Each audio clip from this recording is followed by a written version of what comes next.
guess we need to eat a little bit first. Something quick, easy. Alright, girl, you stay here. Wait for my signal. I always say that. I don't know why. Okay. You'll have to excuse me. I had to take a little break in there. I try to do a quick save every so often, get up out of the chair, that kind of thing. But with a quick save, it's not always so easy to seamlessly cut out the dead space. So now I think what we're going to do here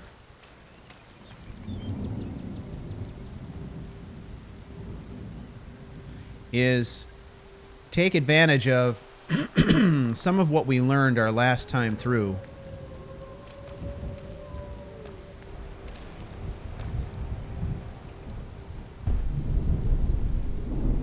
If we're going to do this, we should do it safely and as efficiently as we possibly can.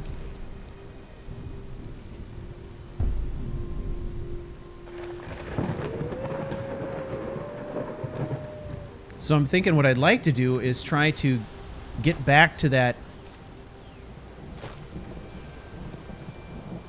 high spot that we scoped out.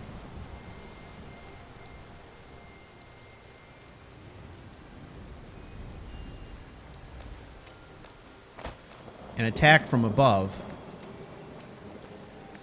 But we've got to, looks like, maneuver our way around a pack of wolves to get there, so we're just going to try to get some things, some land features blocking the sight line here. And we're going to see if we can ascend to the cliff face here in the same place that we did a couple days ago.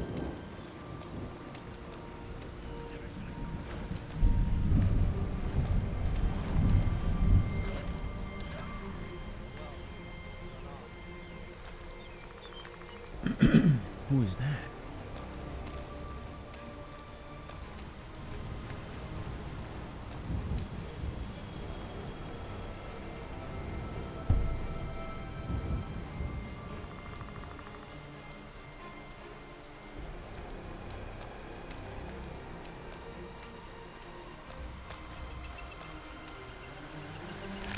Well, if he doesn't want the pelts, we'll take them. That gives us an opportunity to kind of explore what's up with this collapsed tower as well, if anything.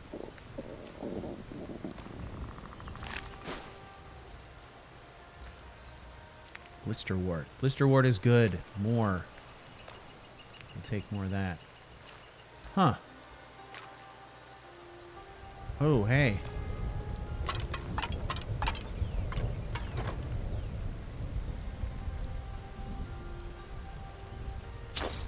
Alright, bonus. Yet another chest I've never seen before. And I've looked in this tower before. Obviously not close enough. Something about Ettient, he's more thorough, I guess.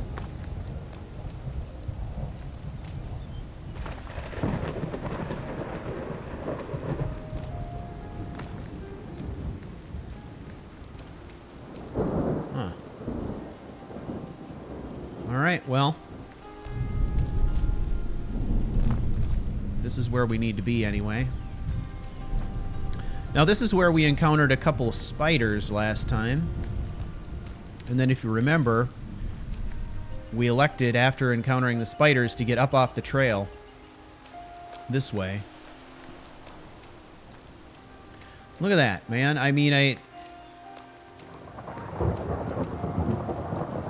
you know, the recon, it takes more time to go in stealth mode through the forest, across Skyrim and stuff, but the things that you learn and discover along the way are invaluable, because now we've got an overwatch point.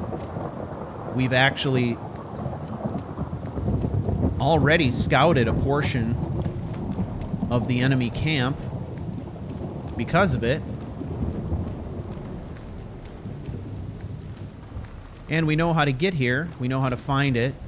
We've already got a pretty good idea of the scale of the camp and where the perimeter is. Okay. And if I remember correctly, ascending this was a bit of a challenge, but we got it done somehow. I don't know if we came, maybe we came over here farther. I don't know.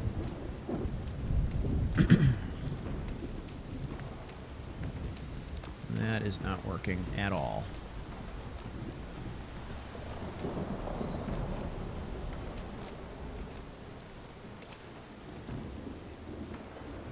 But I think this is going to work for us.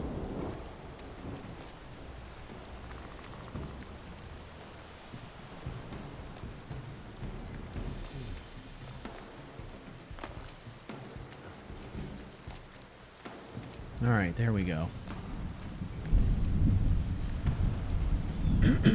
All right. We need to start scoping our situation. So Garm is down on the slope that way.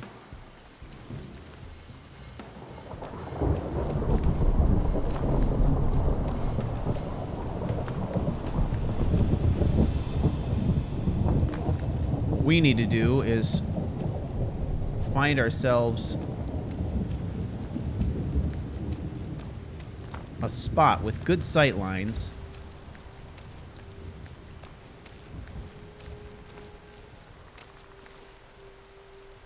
Okay, this is not bad here.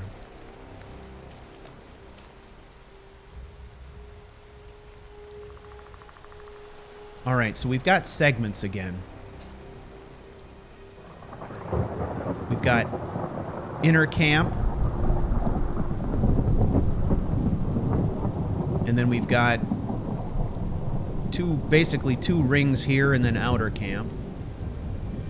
Although there's a lot of openings between these, so it's a bit more porous, so we might get some, depending on whether or not we hit our shots, we might get some bleed over here from different locations. By bleed over, I mean enemies that are shifting between segments based on where how the threat assessment is going, right? But by my estimation, attacking from this angle, the last guy to die is going to be the guy in the far watchtower. Let's do a time check. All right. 6 p.m.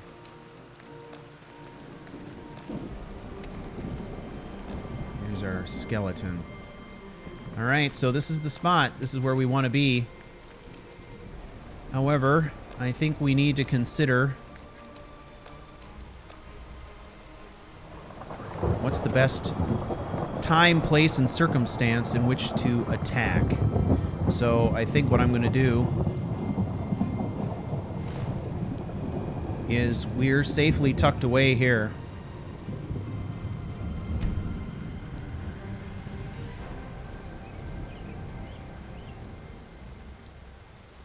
We are going to get out of the rain.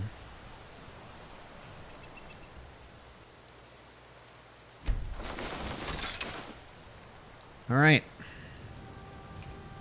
Now that frees us up to warm up a little bit.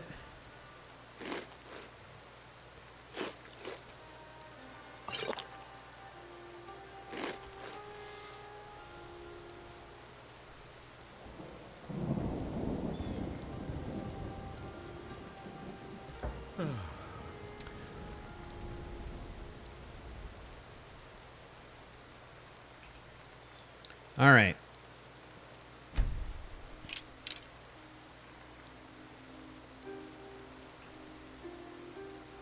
We're going to sleep for a bit here. So, 6:30 now.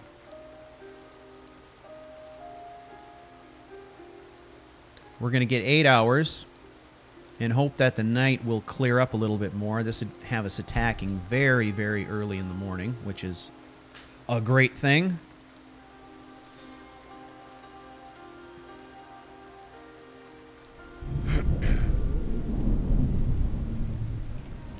All right. Bit more food. Venison chop, some water, an apple, carrot. So much for the weather clearing up. We didn't get our wish there.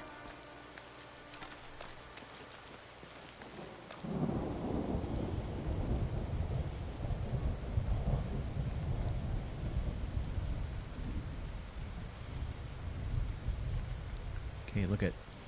We have a person who just went to bed there.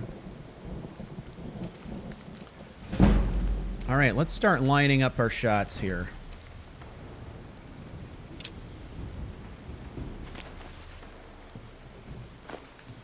I'm gonna take that cabbage. Now, of course, we know the danger that RL's curse presents here.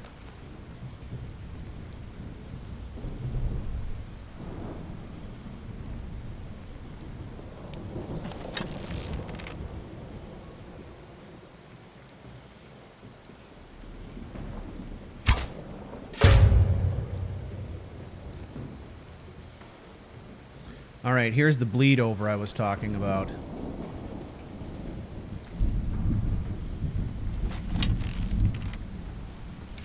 There it is, the curse. Change position.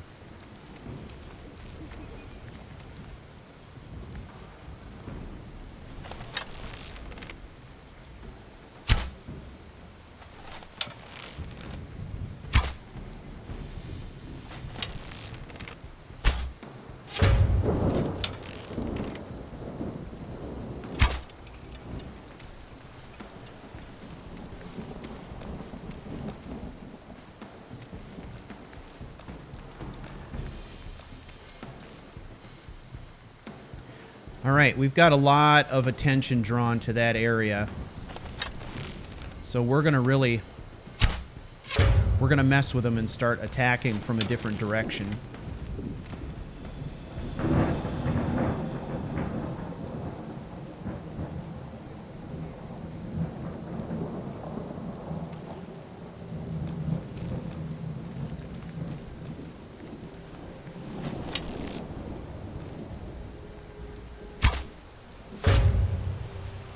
Right to the spleen.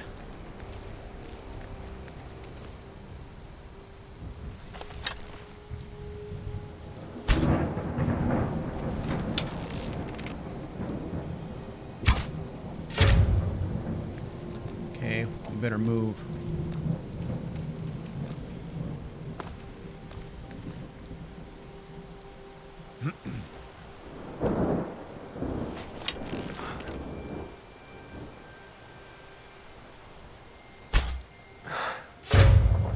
Oh! Over the roof of one building to the interior of the next. I like that shot.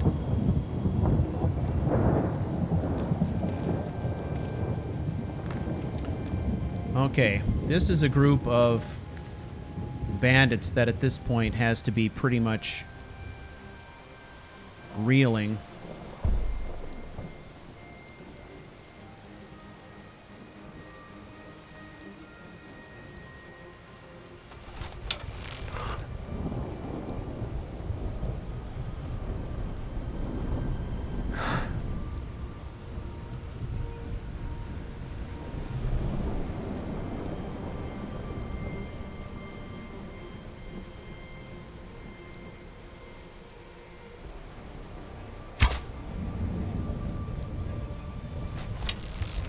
I came up short.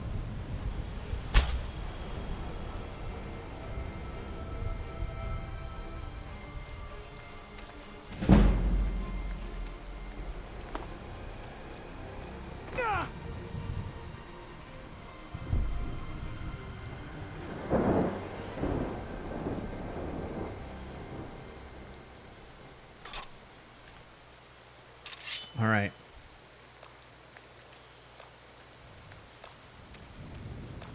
We've made a mess of them at this point, so Ettient is going to count on confusion and fear here.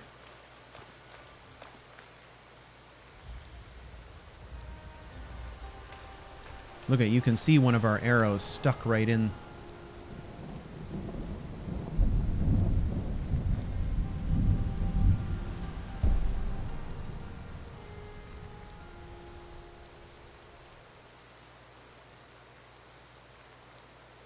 All right, we've got the tower guard.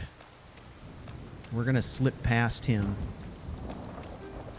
Get up into here.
We're actually recovering quite a few arrows here.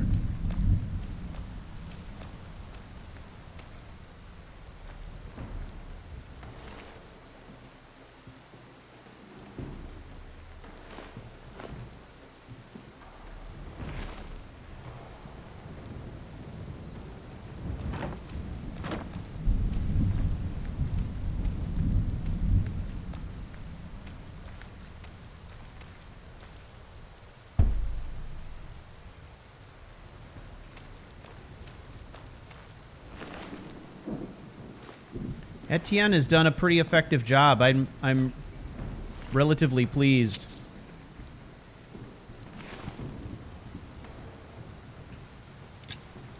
With how this one went. There were a few missed shots in there, but we've gotten pretty good at always picking up the spare, if you know what I mean, making the second shot count.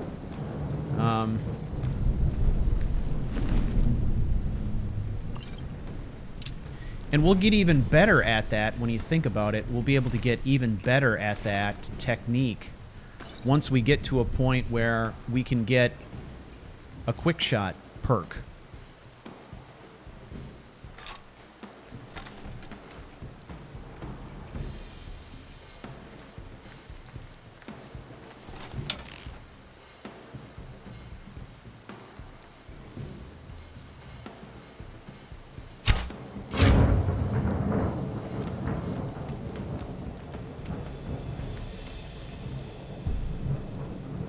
That should do it. There was a comment recently, I don't know which video it was, just asking whether or not I had discovered the Summon Garm spell that he keeps in his inventory. Yes, I have, but I don't use it because I was kind of hoping that, you know, rather than being like the equivalent of a teleportation spell, it would be the kind of thing where I could call him and he would come running. But when I've play tested it in the past, it's been a situation where he just shows up out of thin air like Arvac, and for me that just makes it unusable for the play style that I have. Hey, girl. Come on. Get out of the rain for a while. Let's go.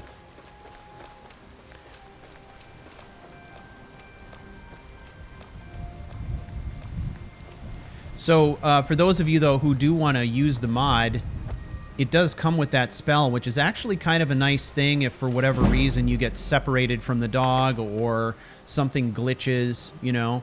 You can always recall the dog and sort of start fresh if you need to. So I will probably grab that from Garm's inventory, but it's not something I intend to use unless I'm trying to get out of a glitchy type of a situation, just because from a roleplay perspective it doesn't work for me.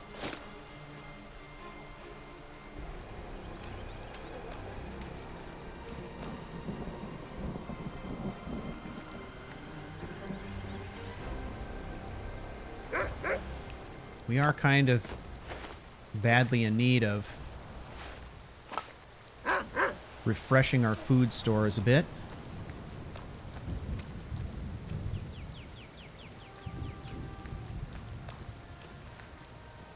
Well, we've done what the Thalmor have asked of us. Look at that guy, he's hiding.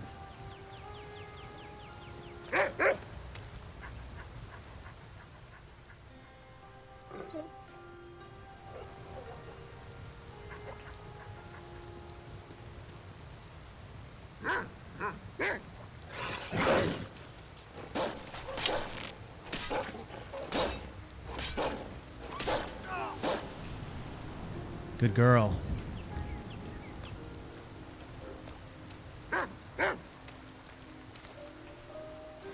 Sorry, buddy. Nobody hides. No escape. No escape for you. Good girl.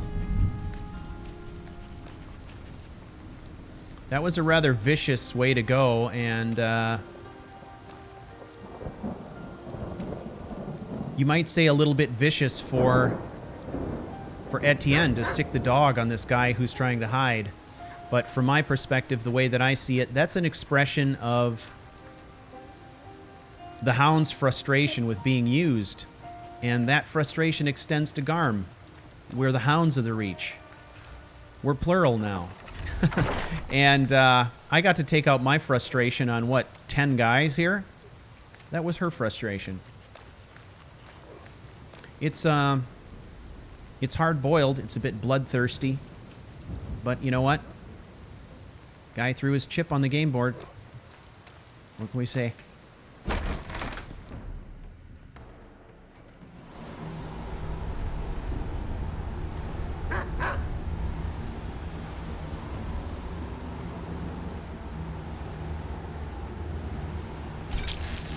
Okay, we're not taking any chances with this puke.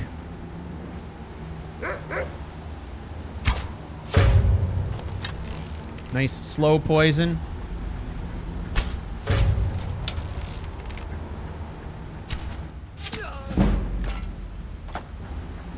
Not even fair. And that is the whole point.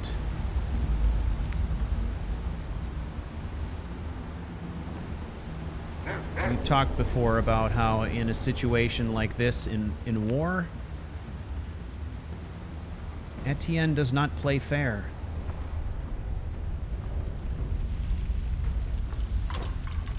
There's no honor in it in his view, so best to do what you got to do to stay alive.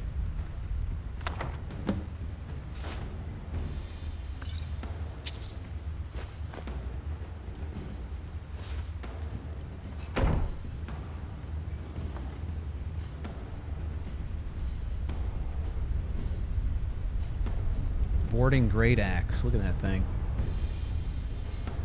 Weighs a ton.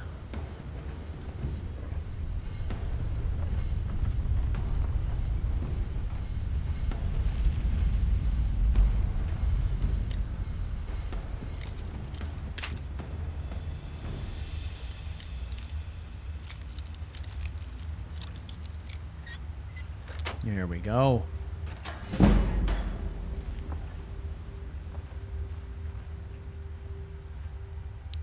Now look at that.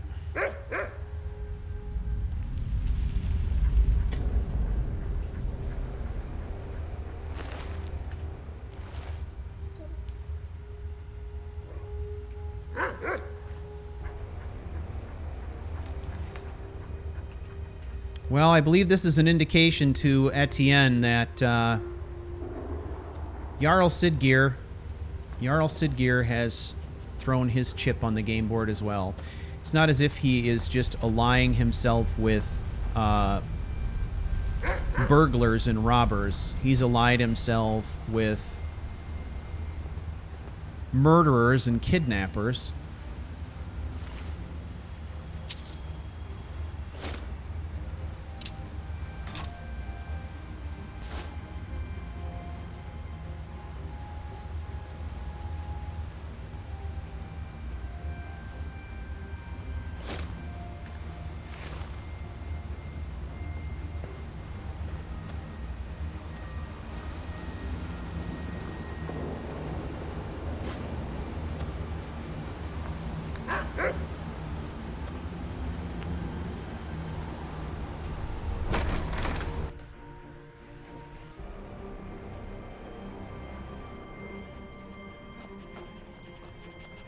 Wow, turned out to be a gorgeous day. Look at that. Well, we're here. Let's have a look around. I just want to see kind of what we found here. Look at this. Holy hell. Look at that. That's really over the top. I don't know that that's Etienne's style. At least not at the moment. But boy, is it intimidating, huh? And sort of fits with the whole hound motif. That's insane. That's heavy armor, too. Interesting. I don't know that we'll wear that. I don't think we will. But we're not giving it away either. There's something interesting about that. We're going to hang on to it.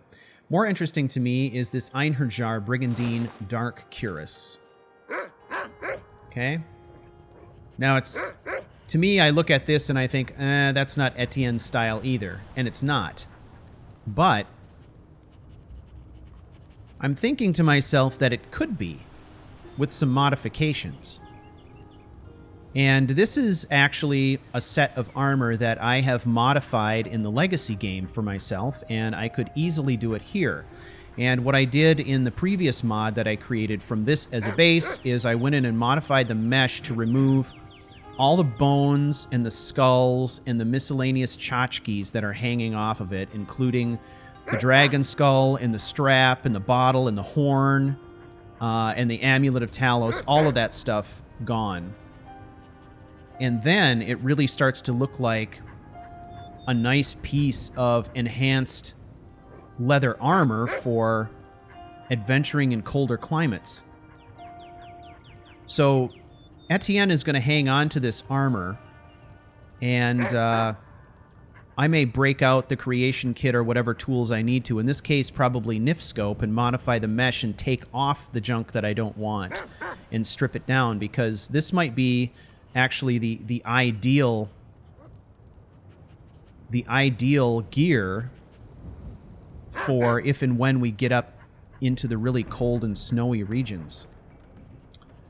So we're not going to wear it, but we're not going to give it away either.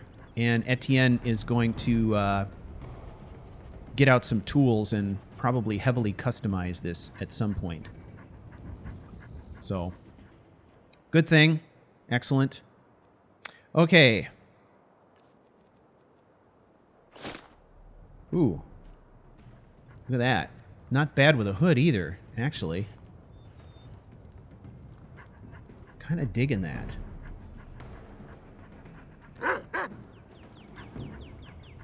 Yeah, this is a nice set. This comes from Immersive Armors, and what I like about it is I like the way the mesh is constructed.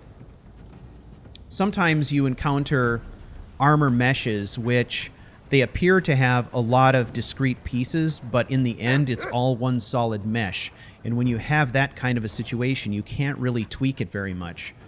The mod author who created this is mixing a lot of different elements from the vanilla game together to produce this armor, and each of those elements is included in the mesh file for this armor as kind of a separate block. And basically what that means is that I can kind of go through this and selectively remove the things that I don't like, leaving me with what I do.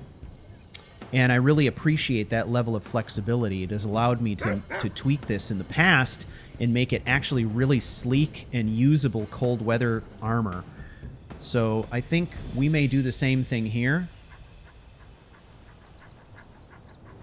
I just need to do a little research and figure out how to do it, because my setup is a little bit different now because I'm not using Mod Organizer. But I definitely think this is worth keeping. You'll notice that the underlying armor here is what looks like the Thieves Guild armor, like the jacket. And it does a really good job of allowing us to include the bandolier items that we've made. With the removal of the skulls and the bones and some of the miscellaneous junk that's clinging to that armor, we can take advantage of the combination of that and our bandolier mod to add the accessories that we want and get something that looks like it really fits our character. So I think I'm going to do that. All right. Now that I think about it, we just did a whole crap ton of crafting before we came here. So I really don't have a lot left that I can make. Smithing in particular. There's probably some stuff I could do with alchemy.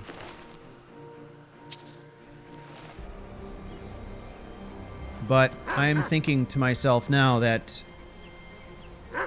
probably the best thing to do is leave this scene of mass murder behind us. You know? One of the things that I do want to mention before we leave is this is a location that I have attacked many times in my gameplay. And every time I've done it in the past, I've always attacked from this slope up ahead here.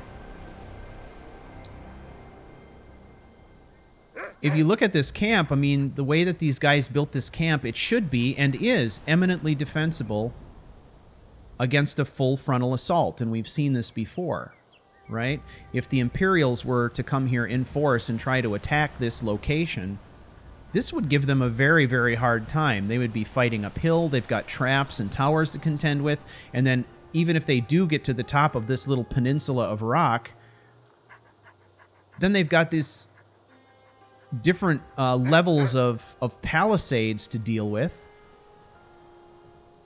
And then finally, this interior wall. I mean, they're looking at this thinking, hey, this is a great place to build because we got our back to the cliff. But because we're playing Ettient, and because of who he is, and because he's smart, Ettient is a smart person. That's why he's still alive.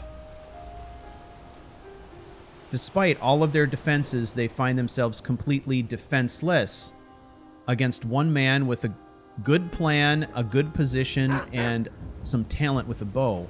They're screwed, you know? And that's what I love about this whole thing, right? I mean, we could have attacked from the front slope here and just attacked and died and reattacked and died and reattacked until we got it. But why not do it the smart way, the way that's true to the character type, and use the intelligence we'd already gathered 2 days before and attack from a position of power, well rested. I mean, it couldn't have gone better. So, anyway, that's my little soapbox on the power of the Ranger, I think. That's why the Ranger, and in particular Ettient, is so deadly, because he's a thinking man. He's a thinking man. He takes no prisoners, you know. Second place is just first loser. That's his outlook on things. So, with that in mind, he's not going to take any unnecessary risk, typically. and he's going to come up with attack plans that play to his strength, and that's what we did. So now the question is, what do we do next? Well, there's some interesting things going on. We got a threatening letter from the Thalmor, and I think we all know that the Thalmor are an organization who, when they make threats, they mean it. They don't make threats on a lark. They keep their promises. So the threat is a bad thing, but I would say one good thing that's come of it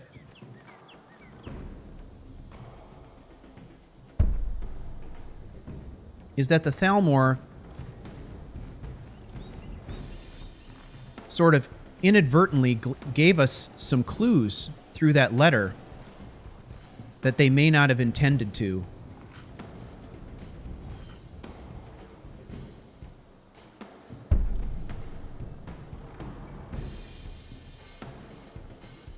And by that, what I mean is they mentioned in that letter, they gave away the location of Etienne's sister Kerway, revealing that she's in Whiterun. And under the circumstances, right about now, Etienne is probably having some real second thoughts about his knee-jerk reaction to be defiant, and he's worried now for his sister's safety. So, going from the clues sort of inadvertently provided to us by the Thalmor in that letter. Look at it, it's like a wren or something. He is now going to journey to Whiterun with all haste and try to locate his sister and put himself in a position where he can become familiar with her location and her situation. Not that he would seek her out to talk to her, but he's interested in actually finding out, making sure he knows where she is and that she's safe and that he can be in sort of a position to protect her if the need arises.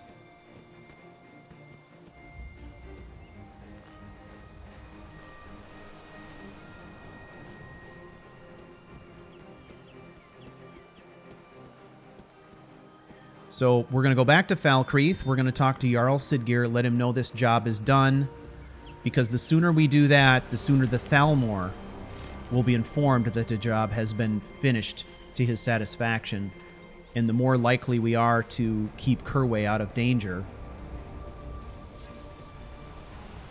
And then we're going to figure out our next move. We're going to go to Whiterun, but we need to find a way to do so where we can at least be reasonably sure that the Thalmor are unable to track us there.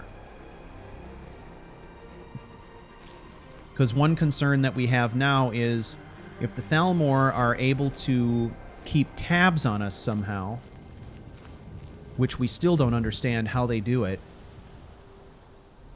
what are they going to think if they see us making a beeline for Whiterun? How are they going to interpret that, and what might they do about it? So we have to be very careful. So Etienne's going to be thinking about how can he uncover what's going on?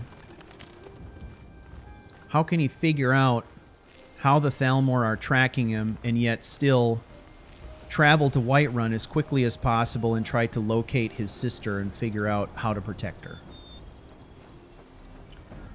Well, ladies and gentlemen, that brings us to the conclusion of another episode of The Passage. I want to thank you all for watching this series and commenting and,